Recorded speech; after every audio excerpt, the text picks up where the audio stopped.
We are James and Jennifer Boyd, owners of a tile and remodel company, as well as a home decor and gift boutique in North Carolina. Join us as we share home design and decor tips, as well as how-to tutorials as we work through some of our own projects at home.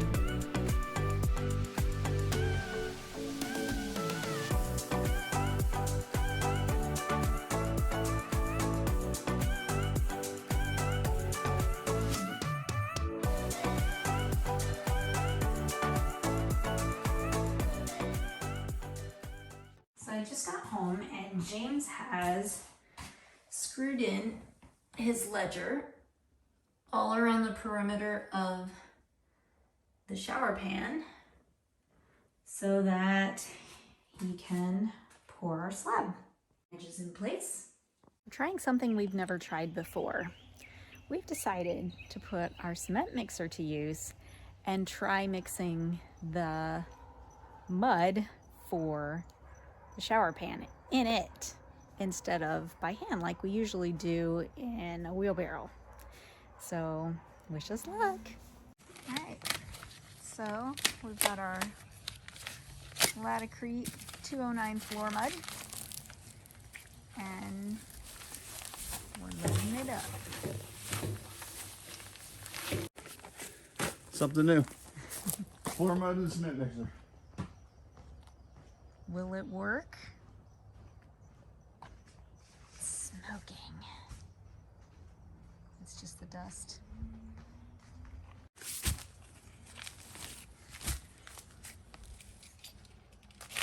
How many bags at a time are we gonna do? 2 at a time. That shower probably takes 6 bags.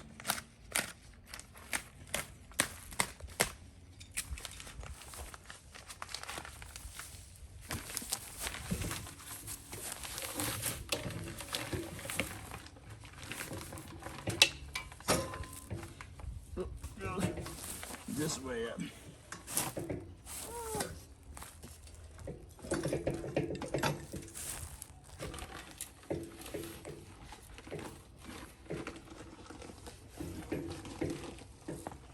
They aren't light. Huh? They aren't light. You get the tiniest little nick in the side of a bag and it'll leak that stuff everywhere. You literally cut the end of it out and it won't come out.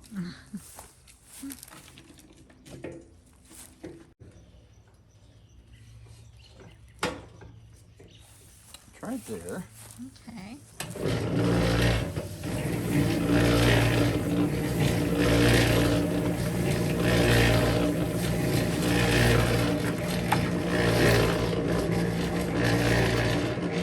It looks like it's smoking.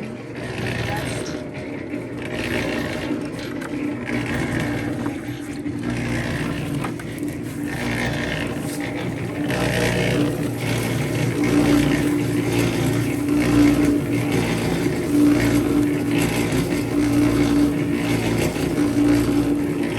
This is instead of a wheelbarrow and a mason's hoe and a shovel. And I'm not 100% sure it's going to work. I see a few balls rolling around there. Normally we'd be able to break up with a hammer. So I might have to reach in there and scrunch some of those up. But this concrete, that's probably a pretty good mix right there. You just want to be able to squeeze it and have it hold its shape. You do not want this soupy. If it's soupy, wet concrete has too much moisture in it. When it dries and all the moisture evaporates, you're left with all these little air pockets and weak concrete.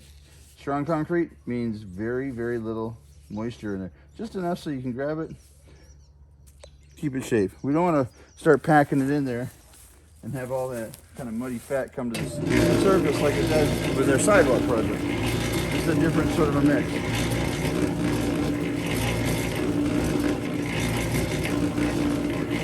Well, that's going. I'm going to text Wayne at the office to show him that, hey, apparently it can be done. For the record, this one was my idea.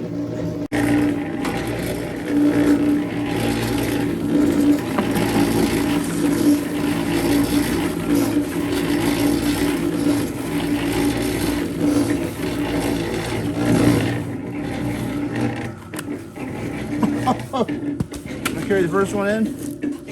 They're only about 80 pounds each. Hannah, I'm so proud of you. We got this. That's before.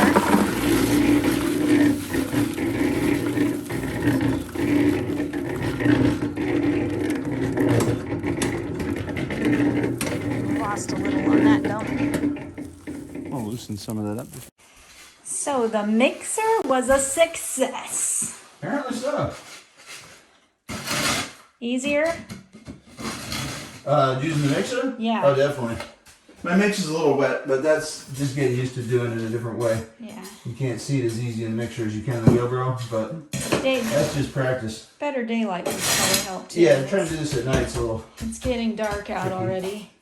But, so what are we doing now, James? Well, I put my funnel in, and I always like to put my funnel in first, because then when crap goes down the funnel, like that, oops, into the crawl space. Doesn't matter.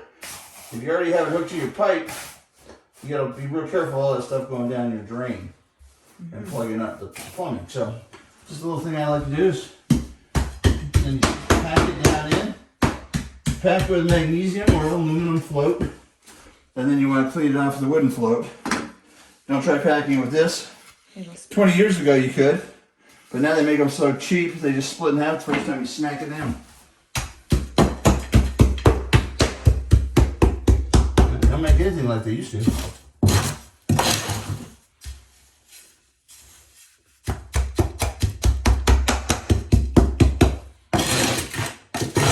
I've got wooden screed board around the outside just to make it quicker.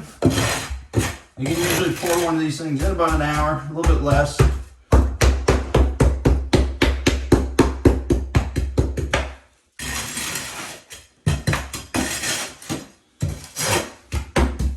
Still got to work this a little bit, but just for the sake of the video, what I do is I cut different lengths of board, and then I'll run it from my screed board down to the drain, like that. I'll obviously pack this in tighter and what have you, but just letting that sit up on the screed board, working it back and forth like this, you're going to get a nice pitch to your drain every time, just like that. So I still got to pack it, but just trying to show you quick on the video.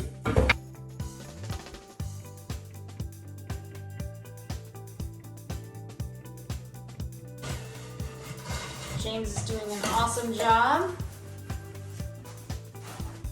The mud's a little more granular than it normally is. This is the Laticrete mud. It's one of my favorites.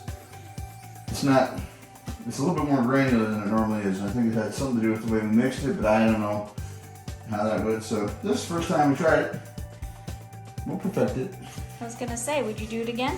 I think I will. Yeah, I think I'm gonna read up on it a little bit, see if there's, maybe I need to add the water first and add the powder to the water instead of the powder and then add the water on top. There might be just a little simple trick like that Adjustment. fixes it up, but I'll figure it out.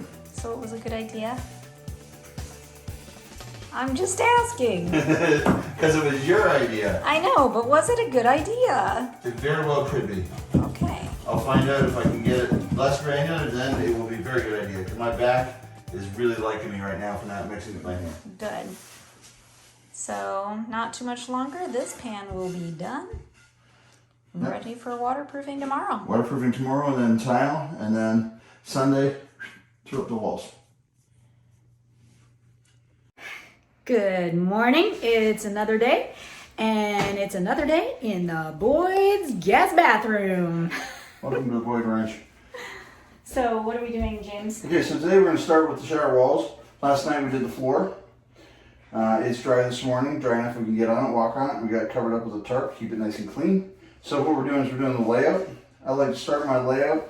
If I can, I like to start with a full tile on the outside of the curb. So that if I start with a full tile on the top of the floor tile, then I get a piece on the outside of the curb. So I like to start like I'm going to be, so that's why the line's that far down on the tile. That accounts for the height of the curb. I also like to start center. It's a 12 inch by 24 inch, pretty standard. We start a joint in the center and a full tile in the center. This niche is just the right size for one full tile. So we'll lay it out like that with the full tile in the middle, and then we'll start from the floor and come up. We're coming up 7 feet total, I think. Let's see, 6 foot from that line. Let's see if that covers where we're at.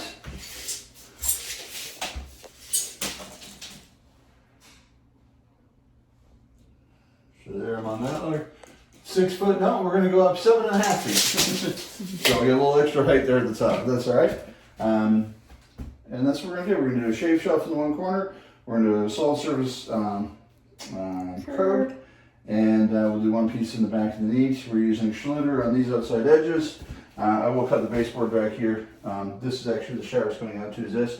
So it lines up with that same side over there. So it's symmetrical. Coming a little bit outside of the curve and a little outside the shower. And I always like to do that. You can end with the curve, but you know, if any baseboard is going to get wet coming or going from the shower, it's going to be those little pieces right there. So I like to come out a little farther whenever we've got the room to do it. That's it. I always like to lay my floor first, put my walls on top because it's a wooden structure and things will expand and contract. And if you put your floor in first, you put your wall on top and the wall moves a little bit back and forth like this, you still see floor tile. But if you put your wall in first and then you put your floor up against it and it moves, now you're seeing gappage. And every time you see gap, I know you can caulk those edges, but guess what?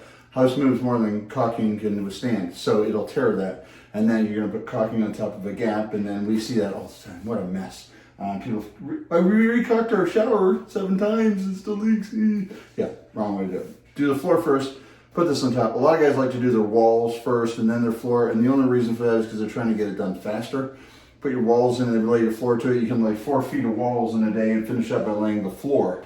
When you do the floor first, you have to wait for the floor to set up and then do the walls. So it does add time to your shower, but the final product's gonna look a lot nicer. Word of the day, gappage. Say it again on film, she says. You got 2 ways to start this wall off. 1, you got the center mark is in the middle of the tile. 2, the center mark is a joint. So you can start there or you can start here. So we start here, we're gonna have 2 large full pieces, 2 smaller pieces on the sides. You start here, you're gonna have 3 almost full tiles. Sometimes you get into a situation where the shower layout gives you an ugly little piece. There is a 3rd layout option that I like to use. If you take and you stack your 2 tiles, you can use the center point of this joint and this joint as your center point, and then give you matching pieces on each side and eliminates the small piece. So another 3rd layout.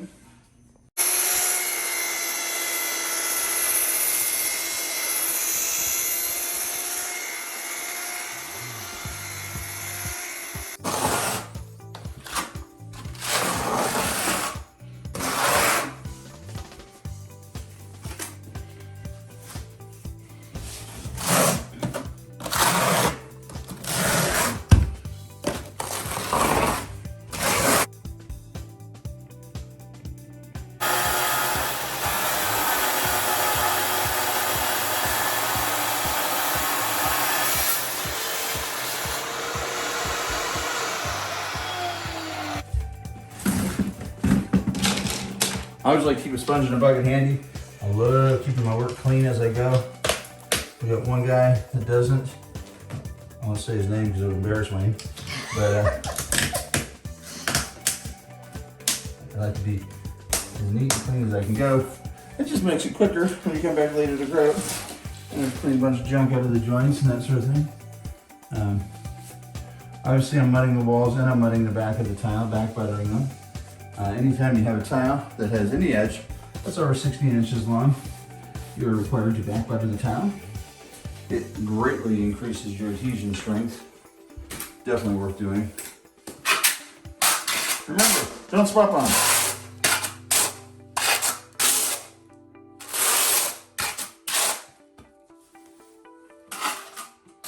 The clips are a leveling system, and what they do is they help you pull the lippage out of the tile and basically hold it in place. You don't need them on all tiles. It does, for me, I think it speeds up a job because you don't have to keep going back and checking for lippage. Once you've set it, it locks it in and it'll stay there until it's dry, which does speed up having to go behind yourself all the time. You have to be careful that you have enough material behind the tile. If you don't, the lippage system can actually, pull the tile up and out of its mud bed and make for a bad installation. Some people say, oh, well, it's Eclipse, anybody can lay tile. If you couldn't lay tile before, you can't lay tile now. This doesn't make you a good tile layer. If you were bad before, you're still gonna be bad, sorry. That's just how it's gonna be. This is not a miracle cure-all for a tile layer. There's a bunch of different systems. We've tried a bunch. We've tried a ton of them. This is the Ramondi leveling system that I'm using right now, RLS. It's one of my favorites. The components to it are a little stronger. And yes, there's cheaper ones on Amazon.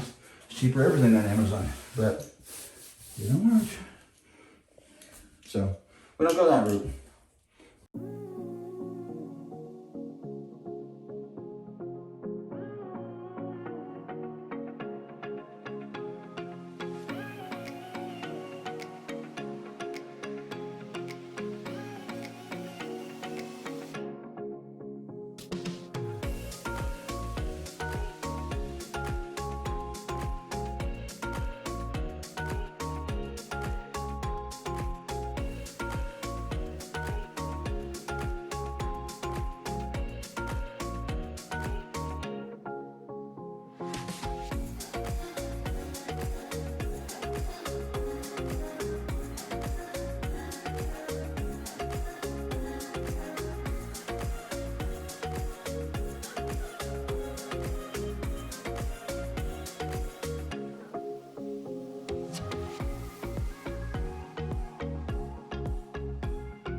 Do that little guy.